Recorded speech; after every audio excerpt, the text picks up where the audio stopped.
Assalamualaikum warahmatullahi wabarakatuh. Kami dari kelompok 9 yang beranggotakan saya sendiri, Nadrotun Wasuduroh, Ahmad Rehan, dan Nurul Akmal. Baik, jadi materi yang ingin kami bawakan hari ini adalah knowing and writing. Jadi, apa sih writing itu? Nah, writing itu ialah praksis yang biasanya dilakukan dengan tangan. Untuk dapat menuliskan suatu bunyi atau kata, kita harus dapat menyembunyikannya dulu di dalam kalbu dan mengucapkannya subvokal. Pada tulisan yang menimbulkan bunyi atau suku kata yang lebih berfungsi ialah lobus temporalis dan hubungan-hubungannya dengan pusat-pusat motorik. Pada tulisan yang berupa piktogram seperti kanji yang lebih merupakan simbol suatu ingatan visual yang lebih banyak berfungsi ialah daerah parieto-oksipital dan hubungannya dengan pusat gerakan tangan. Seperti halnya dengan membaca, dalam menulis pun berperan pula fungsi bahasa, pendengaran, penglihatan, atensi, perurutan, ingatan, motorik. Nah, motorik menulis tentu merupakan gerakan tangan. Dalam gerakan menulis tercakup ingatan atau ingatan dan ingatan urutan gerakan. Nah, daerah otak yang tersangkut dalam perurutan ialah lobus temporalis, area di dekat visura silvial, dan area pemotorik lobus frontalis. Perkembangan yang menyebabkan praksis yang biasanya kita lakukan ini akan rusak. Nah, yang pertama, keadaan kehilangan daya menulis itu biasa disebut agrafia. Apabila terjadi akibat gangguan perkembangan disebut disgrafia. Nah, seorang anak dengan gangguan pendengaran fenomik mengalami kesukaran mengenali bunyi yang ia dengar dan mencari huruf yang menjadi simbol bunyi itu. Nah, karena itu tulisannya penuh dengan kesalahan. Misalnya nih, huruf yang seharusnya digunakan K menjadi G, Z menjadi S, D menjadi T, B menjadi P, begitupun sebaliknya. Nah, kelainan itu terjadi kerusakan di daerah temporal kiri.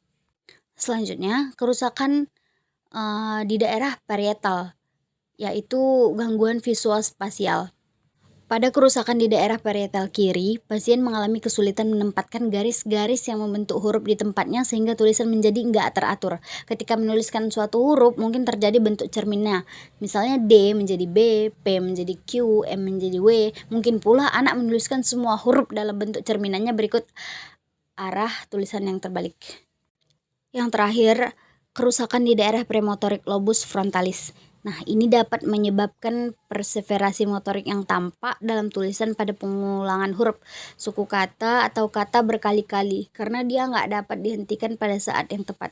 Mungkin pula dijumpai kesalahan dalam urutan-urutan huruf. Pada kerusakan di daerah pusat wicara Broca, gangguan tulisannya dipengaruhi gangguan wicaranya. Dapat terjadi kesalahan penamaan suatu benda. Tulisan karangannya tidak mengikuti aturan tata bahasa. Pasien dapat mengalami kesukaran mengeja karena gangguan daya mengubah satu bunyi ke bunyi lainnya. Nah, gangguan memori visual dan auditorik jelas berakibat timbulnya kesalahan-kesalahan dalam tulisan. Kemudian pemeriksaan. Pada pemeriksaan menulis harus disaksikan sendiri bagaimana anak memegang pensil, bentuk, besar huruf yang ditulis, jarak satu huruf lainnya, letaknya terhadap garis dan pinggir kertas, gerakan jari, tangan, lengan bawah, kecepatan menulis, kerapiannya, kesalahan-kesalahan tulisan yang dibuat. Pada pemeriksaan ini, anak disuruh menyalin sesuatu yang tertulis atau tercetak, kemudian menuliskan sesuatu yang didikte, kemudian menulis karangannya sendiri. Kemudian kita masuk kepada knowing. Nah, pada knowing ini ada beberapa tahapan. Yang pertama yaitu ada sensorik motorik, yaitu usia 0 sampai 2 tahun. Kemudian praoperasional, yaitu usia 2 sampai 7 tahun. Kemudian operation konkret, yaitu usia 7 sampai 11 tahun. Kemudian operasional formal, yaitu usia 11 tahun ke atas. Kemudian kita lanjutkan, anak berumur 3 tahun telah dapat membedakan besar kecil, tinggi pendek, berat ringan. Pengertian kuantitas abstrak dipelajari anak pada situasi konkret pada permulaan usia sekolah sekitar 5 sampai 6 tahun. Anak mempelajari konsep kuantitas, kemudian menambah, mengurangi, membagi, mengalihkan. Kemampuan ini normal dicapai pada stadium operasional konkret. Anak mempelajari simbol angka-angka dan mengaitkannya dengan pengertian numerik. Selanjutnya, ukuran banyak, panjang, tinggi, jauh merupakan pengukuran dalam ruangan yang terlihat. Berat dengan suatu benda dirasakan oleh bobotnya ketika diangkat. Penglihatan merupakan bagian lobus occipitalis. Penilaian dalam ruangan dan bobot adalah fungsi lobus parietalis. Kedua lobus ini memang merupakan bagian penting dalam kemampuan memahami dan berhitung. Selain kemampuan visual spasial penting, pengertian audiotorik yang berkaitan dengan bahasa karena berhitung seperti inilah telah diuraikan adalah bahasa yang khusus. Ini berarti bahwa dalam fungsi berhitung tersangkut pada lobus temporalis dan lobus frontalis. Nah, selanjutnya itu ada pemeriksaan kemampuan berhitung. Ada 4 cara dalam pemeriksaan kemampuan berhitung. Yang pertama itu pasien diminta menghitung dengan diucapkan. Dengan demikian, tampaklah kemampuannya mengingat angka yang berurutan. Yang kedua, untuk mengetahui apakah pasien tahu arti angka-angka diminta, menghitung kelompok-kelompok benda yang diletakkan di atas meja. Yang ketiga, dengan cara ditunjukkan beberapa kartu dengan tulisan angka dan dinito menyesuaikan dan diminta menyesuaikannya dengan kelompok-kelompok benda di meja itu.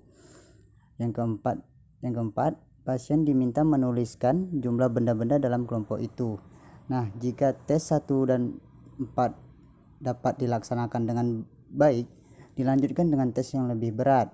Nah, seperti pasien diminta membaca oral angka 201, 1010, 2006 itu penyebutannya gimana? Apakah 201 atau seperti tadi 201. Nah, itu untuk mengetes pengertiannya tentang sistem desimal. Atau contoh lainnya seperti ditanya mana yang lebih besar antara 601 dengan 598, atau lebih besar mana 1000 atau 978.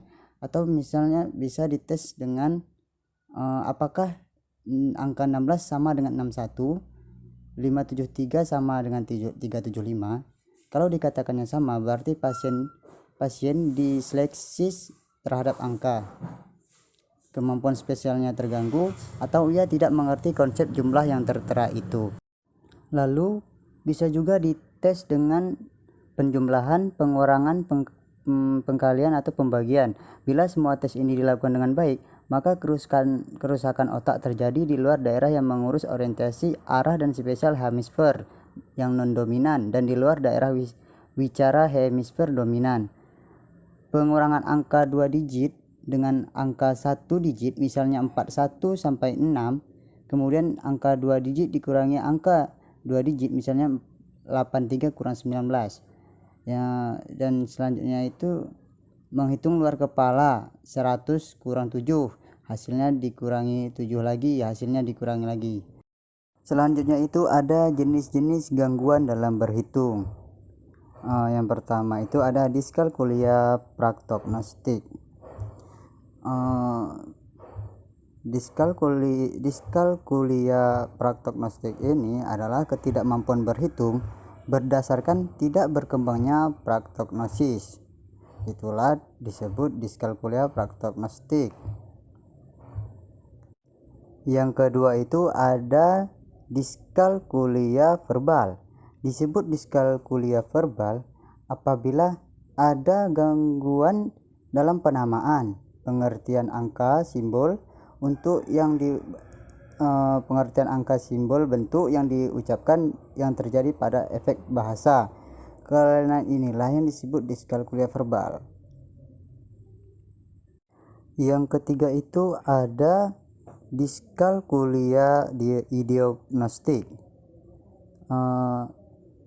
Diskalkulia diagnostik ini adalah tidak bisa menangkap pengertian kuantitas yang disimbolkan dengan angka. Penyandang diskalkulia diagnostik ini perkembangannya tertahan di stadium operasional konkret menurut Piaget. Ia tidak dapat melakukan perhitungan pada taraf mental. Yang keempat itu ada diskalkulia dislektif atau biasanya disebut juga disgrafik. Anak tidak dapat membaca simbol-simbol berhitung. Yang kelima itu ada disimbolia numerik. Ini terjadi di mana anak tidak mengerti sistem desimal, tidak dapat membedakan antara 13 dan 31. Untuk Untuk mengerti sistem desimal, diperlukan pengertian tentang urutan yang pusatnya di lobus parietalis dan lobus frontalis. Dalam pengolahan hitungan, penempatan angka-angka harus tepat. Baiklah, sekian presentasi dari kami. Maaf jika banyak kesalahan. Assalamualaikum warahmatullahi wabarakatuh.